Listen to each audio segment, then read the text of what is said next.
Amazon জঙ্গলের নাম তো আপনারা নিশ্চয়ই শুনেছেন, যা আমাদের পৃথিবীর সবথেকে বড় জঙ্গল। কিন্তু আমাজন কেবল পৃথিবীর সবথেকে বৃহত্তম জঙ্গল নয়, বরং সবথেকে ভয়ানক প্রাণীদের ঘর। এখানে এমন এক পৃথক দুনিয়া রয়েছে যা মডার্ন দুনিয়ার মানুষদের চিন্তার বাইরে। প্রায় প্রতিদিনই বিজ্ঞানীরা এখান থেকে নতুন নতুন জিনিসের অস্তিত্ব আবিষ্কার করে আর আমাদের চিন্তায় ফেলে দেয় যে আজ আমরা যতই চাঁদ মঙ্গলে পৌঁছায় না কেন, আমাদের এই পৃথিবীতে একটা জঙ্গল আছে যার ব্যাপারে আমাদের নলেজ খুবই কম। আর এই নদীটি জঙ্গলটিকে আরও বেশি ভয়ানক বানিয়ে দিয়েছে।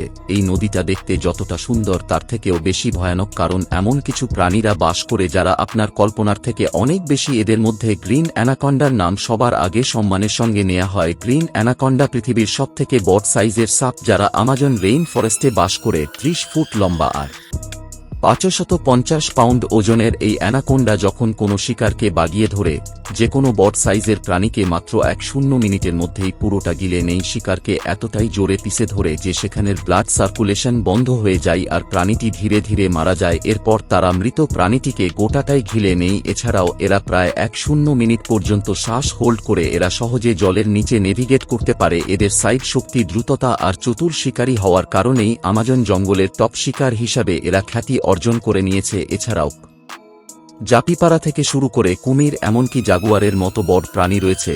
প্রায় 7 মিলিয়ন বছর ধরে এই জঙ্গলটিতে এমনই খুনি আর দানবের রাত চলে আসছে। একটা সময় এই জঙ্গলটি কতটা ভয়ানক ছিল, এই দুটি জিনিসই তার প্রমাণ। যেভাবে মানুষের মেরুদণ্ড কতগুলি অস্থিখণ্ড লেগে জোড়া হয়, ঠিক সেইম অস্থিখণ্ড সাপের শরীরেও থাকে। এই সবটি একটা সময়।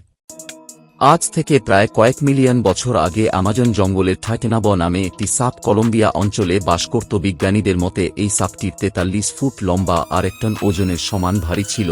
আর এরা ডাইনোসরের মতো বড় প্রাণীদের পেঁচিয়ে ধরে হত্যা করত। একটি ইন্টারন্যাশনাল বিজ্ঞানীদের টিম কলম্বিয়াতে এই সাপের কঙ্কাল খুঁজে পাই। বর্তমানে এটি ফ্লোরিডা মিউজিয়ামে প্রদর্শনের জন্য রাখা হয়েছে। ভিডিওটি ভালো লাগলে সাবস্ক্রাইব করে আমাদের পাশে থাকুন। ধন্যবাদ।